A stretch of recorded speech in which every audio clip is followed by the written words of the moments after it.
महाराष्ट्र के deputy CM Shri Ajit Pawar ji के साथ 5 लोगों का समाचार मुझे मिला था कि विमान दुर्घटना में उनका दुखद निधन हो गया। वो एनडीए के बहुत मजबूत सहयोगी थे और महाराष्ट्र के बहुत ही लोकप्रिय नेता थे। महाराष्ट्र ही नहीं बल्कि मैं कहूँ कि पूरे देश सीएम श्री अजीत पवार जी के साथ 5 लोगों का समाचार मुझे मिला था कि विमान दुर्घटना में उनका दुखद निधन हो गया। वो एनडीए के बहुत मजबूत सहयोगी थे और महाराष्ट्र के बहुत ही लोकप्रिय नेता थे। महाराष्ट्र ही नहीं बल्कि मैं कहूँ कि पूरे देश में उनके निधन से एक शोक की लहर है, तो कोई गलत नहीं होगा। मैं उनके निधन पर शोक भी व्यक्त करता हूँ, उन्हें विनम्र श्रद्धांजलि अर्पित करता हूँ और उनके परिवारजनों को, उनके समर्थकों को और महाराष्ट्र वासियों को यह दुख सहने की भगवान शक्ति प्रदान करे, ऐसी प्रार्थना करते हुए आज की जो प्रेस है वह आज प्रदेश के सभी मुख्य विकास अधिकारियों की एक दिवसीय समीक्षा बैठक और कार्यशाला का आयोजन किया गया। इसका एक ही लक्ष्य है कि अभी हमारे समूह के साथ 1 करोड़ से अधिक दीदियां तो जुड़ी हुई हैं, लेकिन अब इस लक्ष्य को हम लोगों ने बड़ा किया है कि उत्तर प्रदेश चूंकि देश का सबसे बड़ा प्रदेश है, यहाँ 25 करोड़ की आबादी है और इस 25 करोड़ की आबादी में से 3 करोड़ जो हमारी गांव में गरीब परिवारों में महिलाएं हैं, उनको समूह की दीदी के रूप में जोड़ने का काम किया जाएगा। और हम लोगों ने लक्ष्य रखा था पहले कि हम उत्तर प्रदेश में 30 लाख लखपति दीदियां बनाएंगे। वह लक्ष्य लगभग हमने पूरा कर लिया है, लेकिन आज हम यहाँ पर ये घोषणा कर रहे हैं वो 30 लाख की जगह अब 1 करोड़ लखपति दीदी बनाने का एक लक्ष्य प्रदेश के अंदर आज की बैठक में तय किया है, सबको लक्ष्य दिया गया है। हमारे समूह में जो दीदियां जुड़ी हुई हैं बड़ी सक्षम हैं, बहुत प्रतिभाशाली हैं, उनको अवसर मिले तो कुछ भी बड़ा से बड़ा कार्य करके दिखाने की उनकी सक्षमता है। इसलिए हम लोगों ने यह भी तय किया है कि प्रत्येक जिले में आज सभी सीडीओज को कहा है कि 100 करोड़पति दीदियां, लखपति के आगे करोड़पति दीदियां बनाने का भी एक लक्ष्य लें। हमारे पास ऐसे उत्पाद हैं, ऐसे हमारे पास ब्रांड हैं, ऐसे हमारे पास रास्ते हैं जिसके आधार पर यह लक्ष्य भी पूरा किया जा सकता है। अभी हमारे यहाँ समूह की दीदियों के द्वारा प्रेरणा कैंटीन का संचालन किया जाता है, लेकिन आने वाले समय में यह प्रेरणा कैंटीन की आकार भी बढ़ाया जाएगा और वहाँ पे और भी प्रकार के कैंटीन के अलावा भी जो विकास भवन हो या जिला मुख्यालय हो, वहाँ किसी प्रकार के उत्पाद बिकने की सुविधा है तो उसको बेचने के लिए उनको प्लेटफॉर्म उपलब्ध कराया जाएगा। हमारे प्रदेश में 826 ब्लॉक है, 826 ब्लॉक में बहुत सारे शहरी और नगरीय क्षेत्रों में आ गए और उसमें बड़ा स्पेस खाली है। तो हम लोगों ने यह भी तय किया है कि हमारे जो ब्लॉक परिसर में स्पेस खाली है वहाँ पे स्टॉल ढंग के बनवा करके उनको दीदियों को उपलब्ध कराने, जिससे वहाँ व्यापार करके कारोबार करके उनकी आमदनी में बढ़ोतरी किया जा सके। यह भी आज की इस बैठक में लक्ष्य लिया गया। एक जनपद एक उत्पाद, ये उत्तर प्रदेश की एक महत्वपूर्ण उपलब्धि है और देश ने इसको अपने मॉडल के रूप में लिया। और अभी एक जनपद एक व्यंजन की भी लॉन्चिंग 24 जनवरी यूपी दिवस के अवसर पर माननीय गृह मंत्री जी के आगमन पर किया गया था।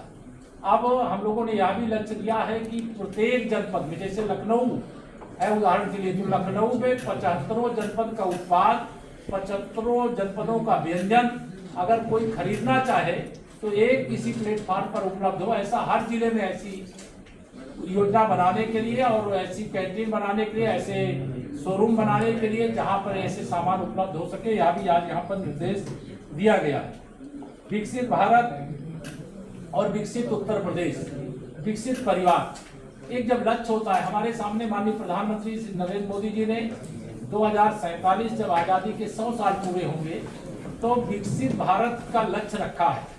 लेकिन जिस रफ्तार के साथ देश आगे बढ़ रहा है, अभी कल ही यूरोपीय यूनियन के साथ भारत की ओपन ट्रेड डील का ऐलान हुआ है। हम तो उत्तर प्रदेश की ओर से स्वागत करते हैं और हमारा प्रयास रहेगा कि यूरोप के बाजार जब भारत के लिए खुलेंगे तो उत्तर प्रदेश के समूहों के दीदियों के द्वारा जो उत्पाद तैयार हो उसमें से भी कुछ बिकने के लिए जाए, इस प्रकार का आज हमने लक्ष्य यहाँ पे दिया है।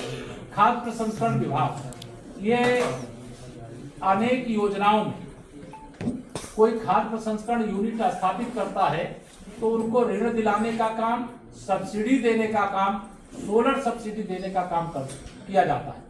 आज मैंने सभी मुख्य विकास अधिकारियों को ये कहा है कि आप 826 विकास खंडों में 5 करोड़ की लागत वाली यूनिट स्थापित करें, जिसमें 35% सब्सिडी होगी और 90% सोलर सब्सिडी होगी और हजारों महिलाएं एक एक यूनिट से जुड़ करके आर्थिक रूप से समृद्धशाली होंगी, उनका परिवार आगे बढ़ेगा। हमारे यहाँ बरौनी दुग्ध प्रोड्यूसर कंपनी के रूप में समूह के द्वारा ही संचालित है। बुंदेलखंड की 80,000 महिलाएं उसके साथ जुड़ी हुई हैं और कुछ समूह तो पशु आहार भी बनाने का काम करती हैं। अभी हमने तय किया है कि हमारे उत्तर प्रदेश में 18 मंडल हैं और सभी 18 मंडलों में, अभी 5 मंडलों में लगभग हम पहुंचे हैं, लेकिन अभी 13 मंडल और बाकी हैं। ऐसे दुग्ध प्रोड्यूसर कंपनी बना करके दूध उत्पादन के क्षेत्र में भी उत्तर प्रदेश अभी भी नंबर 1 पर है और आगे बढ़े, उसके लिए उनको सशक्त बनाने की दिशा में निर्देश दिया गया। THR plant, take home ration plant, जो आंगनबाड़ी के बच्चे होते हैं उनको खाने के लिए दिया जाता है। हमारी 202 से अधिक यूनिट लगी हुई है, लेकिन उसमें सोलर सब्सिडी देने का लक्ष्य है। अभी हम लोग 40 में सोलर की सब्सिडी 90% जितनी लागत उसका 90% अनुदान दे रहे हैं खाद्य प्रसंस्करण विभाग की ओर से। बाकी यूनिटों में भी सोलर सब्सिडी उपलब्ध कराई जा सके, इसके लिए जहां स्थान नहीं दूसरे स्थानों को चिन्हित करके उनकी यूनिट को वहां पर स्थापित किया जाए, यह भी आज यहाँ पर निर्देश देने का काम किया गया है। हमारे बहुत बड़ी संख्या में जो समूह है उसमें CLF तक अभी तक हम लोग ऑनलाइन जो पैसा देना होता तो उसको भेज पाते। अभी हमने ये तय किया है कि CLF के आगे जो समूह तक पैसा हमें भेजने का काम करना है उसे ऑनलाइन ही भेजेंगे। माननीय प्रधानमंत्री जी का, माननीय मुख्यमंत्री जी का एक ही लक्ष्य है कि जितना पैसा जिसके लिए चाहे दिल्ली से, चाहे लखनऊ से, चाहे किसी अन्य जिले से भेजा जाए, पूरा का पूरा पैसा उसके खाते में पहुंचना चाहिए। इस लक्ष्य को भी SRM प्राप्त करेगा। आज के दिन यह भी हम लोगों ने किया है।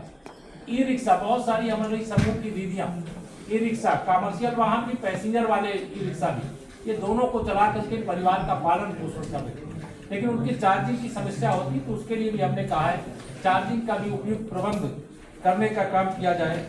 विधायक निधि, क्योंकि सारे CDO की ही देखरेख में जो विधायक निधि होती है उसके पैसे खर्च होते हैं, तो 45 दिन के अंदर ये आज निर्देश दिया गया है कि आप CDO कार्यालय से, PD कार्यालय से वह किसी भी हालत में उसकी स्वीकृति मिल जाए, जिससे काम को समय से शुरू कराने का काम किया जा सके। दिशा की जो हमारी बैठक सांसद की अगुवाई में देश के विकास योजनाओं की समीक्षा होती है और प्रदेश की जो दिशा कमेटी बनी है उसकी जो प्रदेश की योजना है उसकी समीक्षा होती है। हर 3 महीने में उसकी बैठक करने का निर्देश दिया गया है। कुछ जिलों में अभी तक नहीं किए थे तो उसके लिए भी कड़ाई से कहा गया है कि नियमित रूप से एक कैलेंडर बनाएं और उस कैलेंडर के अनुसार उस दिशा की बैठकें संपन्न कराएं।